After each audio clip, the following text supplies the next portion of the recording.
সমগ্র বরাক উপত্যকার সরকারি স্বাস্থ্য পরিষেবা হিসেবে পরিচিত শিলচর মেডিকেল কলেজ হাসপাতাল কিন্তু বিগত কয়েক বছর থেকে এই অঞ্চল সহ বহির্রাজ্য থেকে আসা বিভিন্ন রোগের চিকিৎসার কারণে আসা রোগীরা এবং আত্মীয় পরিজনরা জরুরিকালীন পরিষেবা থেকে বঞ্চিত থাকবেন। কোনো সময় চিকিৎসার গাফিলতি, এক্স-রে, রক্ত পরীক্ষা, রিপোর্টের ব্যাপারে কাউন্টারে রাত্রিবেলা গেলে দেখা যায় মেশিন নষ্ট বলে ফিরিয়ে দেওয়া হচ্ছে,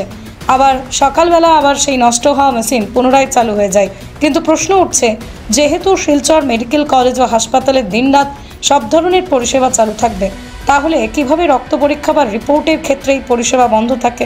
যার দরুন রোগীদের পরিবারবর্গের মানুষদের হয়রানির শিকার হতে হয়। অন্যদিকে শিলচর মেডিকেল কলেজ ও হাসপাতালের নিরাপত্তায় বিরাট অভাব রয়েছে, যার দরুন প্রায় সময় রোগী সহ সঙ্গে থাকা আত্মীয় পরিজনের মোবাইল ফোন টাকা চুরি হওয়ার খবর উঠে আসে খবরের কাগজ বা নিউজ চ্যানেলগুলিতে। উল্লেখিত বিষয়গুলো নিয়ে শিলচরের সাংসদ পরিমল শুক্লবৈদ্য,